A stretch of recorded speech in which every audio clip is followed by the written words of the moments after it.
Hey, have you ever looked at your wallet or bank account and wondered, where did all my money go? You work hard, get your paycheck, and still, by the end of the month, it feels like your money disappears into thin air. Today, we're going to uncover the biggest reason why you might still be broke. And trust me, it's not about having a bad job or not earning enough. It's something deeper, and by the end of this video, you'll know how to change it. Stick with me, and let's get started. You might think that being broke means you don't earn enough money. But here's the truth. Even people with good jobs and high salaries can end up with little or no savings. The main reason is not how much money you make, it's how you spend it. Every time you buy something on a whim, like a new gadget, a yummy treat, or even another app you don't really need, you are letting your feelings decide for you. And when feelings decide, your money often goes away too fast. It isn't complicated. When we let our emotions guide us, we tend to spend money on things that make us feel good for a short time, but then we feel regret later when our money is gone. Emotional spending, a quick fix that doesn't last. Let's talk about emotional spending. Imagine you've had a really rough day at school or work. You feel sad or stressed. And suddenly, you remember that cool video game or that tasty snack you saw online. You decide to buy it to make yourself feel better. That feeling of happiness might last only a little while. Soon after, when the excitement fades, you look at your money and wonder, was that really worth it? Emotional spending is like eating candy when you're hungry. It feels great at first, but it doesn't fill you up or help you stay healthy. In the same way, buying things to cheer yourself up only gives you a moment of happiness before the regret sets in. This cycle of buying something to feel better, only to feel bad later, is one of the biggest traps that keeps you broke. Why do we spend emotionally? The science behind it. Our brain is a very clever thing. It loves to feel good. When we do something that makes us happy, like eating our favorite food, playing a fun game, or even shopping, it releases chemicals in our brain that make us feel amazing. That is why that new pair of shoes or a cool gadget can seem so tempting. But here's the catch. Those happy feelings from spending money are only short-term. They do not solve the real problems that make us upset. Instead, they just give us a little burst of joy that fades away quickly. And when that joy fades, we might feel even worse because we spent money we didn't really need. The truth is, our brain is wired to seek immediate rewards. And companies know this. They make ads and flashy signs to trigger these quick rewards. When you see an ad that says, "Buy now and feel amazing," it is designed to make you act without thinking. That's why you might find yourself clicking buy, even when you really don't need the item. The allure of instant gratification. Instant gratification is just a fancy way of saying, I want it now. Our world is full of things that give us quick rewards. Think about how fast food is made, or how you can stream your favorite show in seconds. It's all about getting what you want immediately. This same idea works with money. Instead of saving for the future, or waiting for a reward that lasts, we rush to buy something that gives us a quick high. It might be a new video game, a trendy outfit, or even a small gadget. The problem is, these little joys do not add up to long-term happiness or security. They might make you happy for a moment, but then the feeling fades, and you are left wondering why you spent your money. Instant gratification makes it hard to save money. When every little thing promises to make you happy right away, saving money seems boring and difficult. And before you know it, your bank account is empty. The hidden costs of small spending. Sometimes, it's not one big purchase that drains your money. It's many small ones that add up. Let's think about something very simple. What if you bought a snack every day after school? If that snack costs $2, then in 1 week you spend $14. In a month, that's over $50. And in a year, you're out $600 on snacks alone. It's the same with other small, regular expenses, like that monthly subscription you signed up for, or that extra coffee on the way to school. They seem tiny, but over time, they can take a big bite out of your money. This is like having a small leak in a bucket. A drop or two might not seem like much, but eventually, the bucket will be empty. The key here is to notice these small expenses. Write them down, or use an app that tracks your spending. Once you see how much you're really spending on little things, you can start to make smarter choices. The pain of buyer's remorse. Have you ever bought something and then immediately wished you hadn't? That feeling is called buyer's remorse. It's like when you eat too much candy and then your stomach hurts. Or when you choose a movie that turns out to be really boring. You feel a little regret and wish you could take it back. Buyer's remorse happens because our heart sometimes tells us to buy something, even if our head knows it's not a good idea. After the purchase, when the excitement is over, you might start thinking, I didn't really need that. Or, I could have used that money for something better. This feeling of regret is not just about expensive things. It can happen with small items too.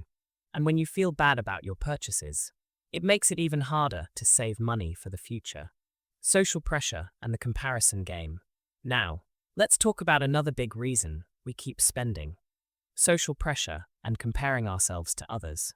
Every day, you see pictures on social media of people with cool new clothes, gadgets, and fun vacations. It can make you feel like you need to have those things too, right? When you compare your life with others, you might start to believe that buying expensive things will make you as happy or popular as they are. But here's the secret. Most of those pictures show only the best parts of someone's life. They don't show how much money was spent or the hard work behind the scenes. This comparison game can push you into spending more than you should. You might think, if they can do it, I should try too. But spending money to keep up with others often leaves you with less money for things that truly matter, like saving for the future or building your own dreams. The trap of overthinking, analysis paralysis. Sometimes, it's not just about spending too much. It's also about not spending at all because you're stuck in your head. This is called analysis paralysis. Imagine you want to start saving money, but you spend too much time thinking about the perfect plan. You might say, I need to wait until I have the perfect budget or the perfect savings plan. And while you're waiting, nothing happens. This overthinking can keep you stuck in the same habits. It's better to start small, even if your plan isn't perfect. The important thing is to take action. Every small step you take helps you learn and build better habits over time. Real-life examples. Simple stories we can all relate to. Let me tell you a couple of simple stories that might sound familiar. Emily's snack habit. Emily loves snacks. Every day after school, she buys a small bag of chips and a soda. It doesn't seem like much, right? But by the end of the month, Emily realizes she's spent over $60 on snacks. That money could have gone toward a fun trip with her friends or saved for a new bike. Emily's story shows that even small habits, repeated every day, can add up to a lot of money. Jake and the new video game. Jake sees an ad for a new video game online. It looks so cool that he can't resist. Even though he already has a few games, he buys it without thinking. The game is fun for a while, but soon Jake feels the sting of spending money he didn't really plan for. Later, he regrets it because he realizes he could have used that money for something more useful, like a school project or saving for a future goal. These stories are simple, but they show how common habits can keep you stuck with little money over time. How to change your money habits. Now that we know some of the reasons why you might still be broke, let's talk about how to change those habits. Here are some simple steps that you can start doing today. Make a list of your spending. Write down everything you spend money on, even small things like a snack or a subscription. This will help you see where your money is really going. Set a small savings goal. Instead of trying to save a huge amount of money all at once, start with something small. For example, decide to save just $5 a week. That money might seem small now, but over time it adds up. Think before you buy. When you feel the urge to buy something, pause for a moment. Ask yourself, do I really need this? Will this make me happy in the long run? This can help stop impulse buys that lead to regret later. Create a fun fund instead of a spending trap. Save a little money each week for something special, like a fun outing or a new book. When you have a fund set aside, you won't feel the need to spend on small things that don't matter. Learn to say no. It might feel hard at first, but practice saying no to things that don't fit your goals. This could be turning down a snack when you're not really hungry or not buying a gadget just because it's on sale. Talk about money. Talk with your family or friends about money. Sharing your goals and struggles can help you learn new ideas and get support. Building a better mindset. Thinking about the future. Changing how you think about money is one of the most important parts of getting out of being broke. It's not just about saving pennies, it's about planning for the future. Focus on what matters. Think about what you really want. Maybe you want to travel, buy a bike, or even start your own business someday. When you know what you're working for, it's easier to say no to things that don't help you reach your goal. Plan for the future. Instead of spending money for a quick, happy feeling, plan how you can use that money later. Imagine your money growing like a plant. When you water a plant, it grows over time. Saving money works the same way. Even if it starts small, it will grow if you take care of it. See money as a tool. Your money isn't just for buying things. It's a tool that can help you reach your dreams. When you learn to use it wisely, you can build a better future for yourself. Stay positive. Sometimes, changing old habits is hard. But remember, every small step you take is progress. Celebrate your small wins and be proud of the improvements you make. Keeping track and staying accountable. One of the easiest ways to make sure you're not falling back into old habits is to keep track of your spending. Here are some simple ideas. Write it down. Keep a notebook or a simple app where you write down every purchase you make. Over time, you'll see patterns in your spending. Review regularly. At the end of each week, look at what you've spent. Ask yourself if there were any purchases you regret. This can help you learn and adjust for next week. Set a weekly check-in every week. Set aside a few minutes to check your progress. Are you sticking to your savings goal? Is there something you can do differently next week? Find a money buddy. If you have a friend or family member who also wants to be smarter with money, work together. Share your progress, tips, and even your struggles. It makes the process a lot more fun and less lonely. The big picture, why this matters. You might be wondering, why does all this matter? I just want to be able to buy the things I like now. It's true that buying things can make you feel good for a short time. But if you always choose quick happiness over long-term goals, you might end up with less money when you need it most. Imagine if you saved your money for something really important, like a special trip or a new bike that lasts a long time. Instead of buying lots of small things that fade away, you'd have one big reward that brings you lasting joy. That is what financial freedom looks like. Having enough money to do what you love without worrying about every little purchase. When you start to see the big picture, you realize that every small decision matters. By making better choices with your money today, you're building a foundation for a happier, more secure future. A final word, take charge of your money. Before we wrap up, let's go over what we learned today. Your money is gone quickly because of small, repeated choices. Whether it's buying a snack every day or falling for quick fixes when you feel bad, these habits add up. Emotions play a big role in your spending. When you feel sad, stressed, or bored, it's easy to use money to try and feel better. But that feeling is short-lived, and you often end up with regret. Social media and ads can trick you into spending more.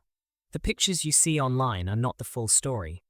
They are designed to make you want things that you may not really need. Changing your money habits is all about planning and thinking ahead. Instead of buying something on impulse, take a moment to ask, will this help me reach my goals? Tracking your spending and setting small goals can make a big difference. Write down what you spend, review it every week, and celebrate your small wins. Seeing money as a tool for the future can help you make better choices. Your money is a seed that grows over time if you take care of it.